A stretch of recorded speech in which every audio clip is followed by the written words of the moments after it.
കവി എ അയ്യപ്പനാണ് ഇന്ന് മുഖാമുഖത്തിൽ. സ്വാഗതം. വീടില്ലാത്തൊരുവനോട് വീടിനൊരു പേരിടാനും കുട്ടികളില്ലാത്തൊരുവനോട് കുട്ടിക്കൊരു പേരിടാനും ചൊല്ലവേ, സുഹൃത്തെ നീ ഇത് രണ്ടുമില്ലാത്തൊരുവന്റെ നെഞ്ചത്തെ തീ കണ്ടുപോ. താങ്കൾ എഴുതിയ വരികളാണിത്. അങ്ങനെ ഒരു ആധിയുടെ തീ കവിയുടെ മനസ്സിലുണ്ടോ? ഉണ്ട്. അത് ഇനിയുള്ള കാലത്തും അത് നിലനിൽക്കുമെന്നാണ് എനിക്ക് തോന്നുന്നത്. ഈ ആധി, അതിൻ്റെ വ്യഥ, ആ തീ ഈ തണഞ്ഞു പോകുന്ന ഒരു സംഭവമല്ല. എൻ്റെ ജീവിതത്തെ സംബന്ധിച്ചിടത്തോളം അതൊരു യാഥാർത്ഥ്യം തന്നെയാണ്. ജീവിക്കുന്നതിനിടെ സംഭവിക്കുന്ന വളരെ സ്വാഭാവികവും ജൈവികവുമായ ഒരു രൂപപ്പെടലാണ് അയ്യപ്പന്റെ കവിതകൾ. എങ്ങനെയാണ് കവി കവിതയിൽ ചെന്ന് മുട്ടുന്നത്? ഞാൻ എൻ്റെ ജീവിതത്തിൻ്റെ വാതിലിൽ മുട്ടുന്നത് പോലെയാണ്. എൻ്റെ ജീവിതം എന്തെന്ന് അറിയുന്ന ഒരാളിന് ഉള്ള അടുപ്പം തന്നെയാണ് എൻ്റെ കവിത. ശത്രുവായിരിക്കാം, മിത്രമായിരിക്കാം. ഞാൻ മുട്ടുന്നത് ഒരാളുടെ വാതിലിൻ്റെ നെഞ്ചിലാണ്. എൻ്റെ കാവ്യജീവിതം എന്ന് പറയുന്നത് തന്നെ എൻ്റെ ജീവിതം തന്നെയാണ്. സാമൂഹ്യ സുരക്ഷിതത്വത്തിലും സൗഭാഗ്യങ്ങളിലും കഴിയുന്ന ഒരു ശരാശരിക്കാരൻ്റെ കണ്ണിൽ അരാജകവും അതോടൊപ്പം തന്നെ അസംബന്ധവും അപകടകരവുമാണ് അയ്യപ്പൻ്റെ ജീവിതമുറകൾ. ഇന്നത്തെ ഈ നിലയ്ക്കുള്ള ജീവിതത്തിന് കാരണക്കാരായ വ്യക്തികളോ സംഭവങ്ങളോ ഉണ്ടോ?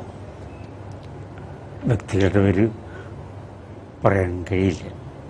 സംഭവങ്ങളുണ്ടായിട്ടുണ്ട്. ചില വ്യക്തികളുമായിട്ടുള്ള ബന്ധത്തിലൂടെ അബദ്ധസഞ്ചാരമെന്നല്ല അതിനർത്ഥം, വഴിപഴച്ചതൊന്നുമല്ല അതിനർത്ഥം. എനിക്കങ്ങനെ പോകേണ്ടി വന്നു. അതിനിടയ്ക്ക് വീണു പോകാതിരിക്കാൻ എത്ര ശ്രമിച്ചിട്ടും എനിക്ക് തോന്നുന്നു, ഐ ഫീൽ എനിക്കിതൊരു ശിക്ഷയാണ് തോന്നുന്നത്. It is punishment. കാരണം എനിക്ക് കുറച്ച് കാലം കൂടെ നീ ജീവിച്ചിരിക്കുക, ഇതൊക്കെ അനുഭവിക്കുക എന്നുള്ളത്. എൻ്റെ വേണ്ടപ്പെട്ടവരെല്ലാം മിക്കവാറും പോയി. സുഹൃത്തുക്കൾ, ചില ബന്ധുക്കൾ. എന്താണ് താങ്കളെ ഈ രീതിയിൽ അലട്ടുന്നത്, ഈ രീതിയിലുള്ള ഒരു ജീവിതം തിരഞ്ഞെടുക്കാൻ പ്രേരിപ്പിച്ചത്? ഒരു അസ്വസ്ഥനായ ഒരു മനുഷ്യന് മാത്രമേ അയാൾക്ക് എല്ലാ ചിന്തകളും ഇങ്ങനെ കോർത്തിണക്കി ഒരു കവിത എഴുതുന്നത് പോലെയല്ല ഞാൻ എഴുതുന്നത്. ഇല്ലെങ്കിൽ അയാളുടെ എല്ലാ മാനസിക വികാരങ്ങളെയും മാനസികാവസ്ഥകളെയും ഒത്തുചേർത്ത് കകയിലോ കകളിലോ എഴുതുന്ന ആളല്ല ഞാൻ. എനിക്ക് കഴിയുമില്ല. അതാണ് ഈ ബ്ലാങ്ക് വേർഡ്സിലേക്ക് പോയത്. വൃത്തനിബദ്ധമായ കവിത എഴുതിക്കൊണ്ടിരുന്ന ഒരാളാണ്. വൃത്തശാസ്ത്രം അറിഞ്ഞവർക്ക് മാത്രമേ ഈ ബ്ലാങ്ക് വേർഡ്സിലൊക്കെ എഴുതാൻ പറ്റുള്ളൂ.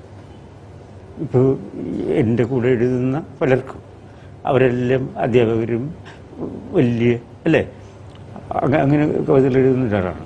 ഉദാഹരണം സച്ചിദാനന്ദൻ, കെ ജി ശങ്കരപ്പിള്ള, നമ്മൾ പോയ പണിക്കർ സാർ, ജി കുമാരപിള്ള,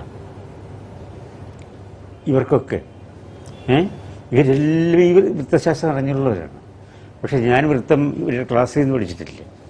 പാടൂ നീ മേഘമൽഹാർ, ഗർഭസ്ഥ വർഷത്തിനെ തെടൂ നീ, അമ്ലരൂക്ഷമാക്കുക സ്വരസ്ഥാനം, ഗർജിക്കും സമുദ്രത്തിൻ ശാന്തമാം കയം, നിന്റെ മുജന്മം ദാഹിക്കുന്നു, പാടൂ നീ മേഘമൽഹാർ എന്ന് അങ്ങനെ പറയാൻ പറ്റില്ല. അത് കഴിഞ്ഞിട്ട് വൃത്തശാസ്ത്രമല്ല, നമ്മൾ ഈ അവസ്ഥയാണ് വൃത്തത്തിൽ നിന്ന് നമ്മൾ മറ്റൊരു സ്ഥലത്തിലേക്ക് കൊടുത്തത്, മറ്റൊരു മാർഗത്തിലേക്ക്. ജീവിതത്തിനോട് കലഹിച്ച് സമൂഹത്തോട് പൊരുത്തപ്പെടാതെ, ആരെയും വാരിപ്പുണരാതെ, ആർക്കും പിടികൊടുക്കാതെ, ലക്ഷ്യം കാണാതെ പായുന്നൊരു അമ്പ് പോലെ ആരാണിത് തൊടുത്തുവിട്ടത്? അതെൻ്റെ ജീവിതത്തിന്. ഞാൻ പ്രേമത്തെയും കലാപത്തെയും ഒന്നുപോലെ സ്നേഹിച്ചവനാണ്.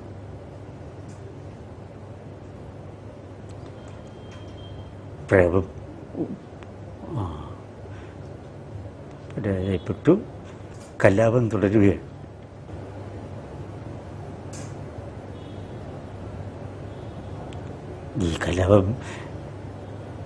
ഈ കലാപം ഇവിടെ ചെന്ന് അവസാനിക്കുന്നതെന്ന് എനിക്ക് പറയാൻ പറ്റില്ല.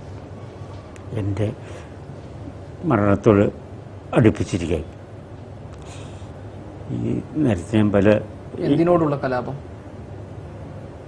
ഈ എത്രയോ കാലം കൊണ്ട് ഞാൻ സ്വപ്നം കണ്ട ഒരു എൻ്റെ പ്രേമത്തെക്കാളും ഞാൻ വളരെ അടുത്ത് വാരിപ്പിണർന്ന ഒരു പ്രണയമാണ് കമ്മ്യൂണിസ്റ്റ്. കമ്മ്യൂണിസവും പ്രണയവും ഏത് നിമിഷവും തകരാം എന്ന് താങ്കൾ തകർന്നുകൊണ്ടിരിക്കുകയാണ്. സിറ്റീസ് ഇന്ന് അങ്ങനൊരു നിലനിൽപ്പില്ല. രണ്ടിനും കലാപത്തിനുമില്ല, പിന്നെ പ്രേമത്തിനുമില്ല, കമ്മ്യൂണിസത്തിനുമില്ല. കലാപത്തെ അതിജീവിച്ചാരുണ്ടെങ്കിൽ മലയാളത്തിലുണ്ട്. ആത്മഹത്യ ചെയ്ത അന്തസ്സുള്ള ചില മനുഷ്യജീവികളുണ്ട്. ഇടപ്പള്ളി, ചങ്ങമ്പുഴ.